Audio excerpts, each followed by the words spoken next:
स्पष्टपणे सत्तेत येताना दिसते. जवळपास 130 ते 135 जागा या शिंदे शिवसेना आणि फडणवीसांना दाखल. अद्याप आज सकाळपर्यंत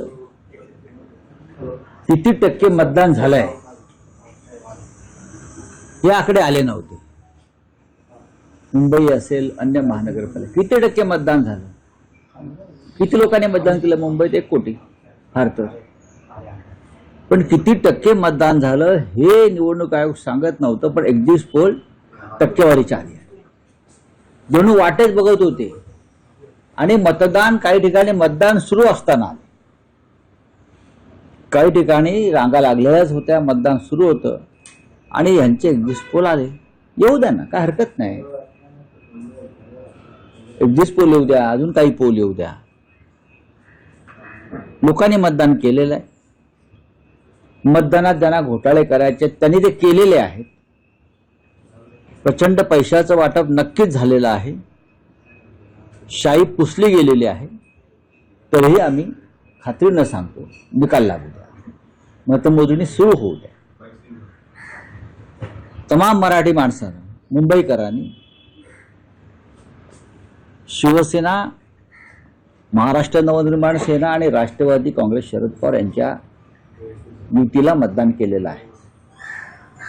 काल 6 वाजता भारतीय जनता पक्षाचे काही प्रमुख लोक आणि पालिका आयुक्त गगराणी यांची प्रदीर्घ मीटिंग झाली. त्याची सीसीटीव्ही फुटेज सुद्धा आहे. प्रदीर्घ मीटिंग झाली. बाहेर त्यांना भेटण्यासाठी मोठ्या संख्येने लोक जमा झाले होते. का तर आम्हाला मतदान आमचं होऊ शकलं नाही, आमची नावं वगळलेली आहेत, गोंधळ आहे, हे तक्रार घेऊन लोक महापालिका आयुक्तांना भेटायला आले होते. आणि सांगण्यात आलं की महापालिका आयुक्त कार्यालयात नाहीत, पण ते दुसऱ्या एका खोलीत बसून भारतीय जनता पक्षाच्या लोकांबरोबर बैठक घेत होते. हे आता समोर आलेलं आहे. आता कोणी काही म्हणू द्या, कशा करता या बैठका घेताय तुम्ही राजकीय पक्षांबरोबर? तुमचा काय अजेंडा ठरलाय? कशा करता? काल ज्या प्रकारच्या तक्रारी या नवीन नाहीये. भारतीय जनता पक्षाचं राज्य महाराष्ट्रात देशाला आल्यापासून या नेहमीच्या तक्रारी, ईव्हीएम मशीन बंद पडणं,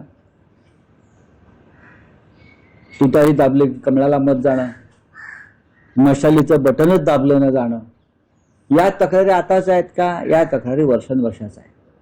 आम्ही म्हणतो बॅलेट पेपरवर निवडणुका घ्या.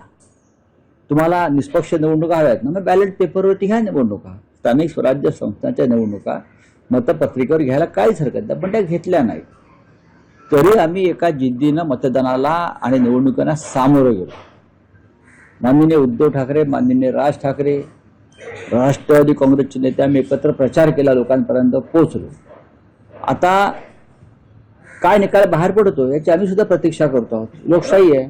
जरी सत्ताधारी लोकशाही मानत नसले तरी आम्ही लोकशाही मार्गाने निवडणूक लढवलेली आहे. साहेब, या एक्झिट पोलच्या भाकितानंतर किंवा अंदाजानंतर आजही तुम्ही आत्मविश्वासानं सांगाल की मुंबईचा महापौर हा ठाकरे बंधूंचाच होईल? बघा, आम्हाला पूर्ण खात्री आहे. लोकांनी केलेलं मतदान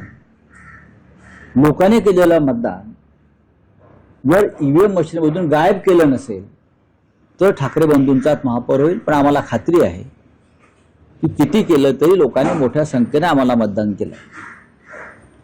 ह्यांच्याकडे पूर्ण यंत्रणा आहे. म्हणून ते खात्रीनं सांगतात ना, 140 जिंकतोय, 200 जिंकतोय. आमचा आकडा हा फार सौम्य होता की आम्हाला बहुमत मिळत आहे. संख्याबळ कमी पडले तर काँग्रेसची नक्की येऊ, काय घेणार नाही. जे सोबत येतील मुंबई वाचवण्यासाठी किंवा भाजपला रोखण्यासाठी, त्या सगळ्यांची मदत घेतली जाईल.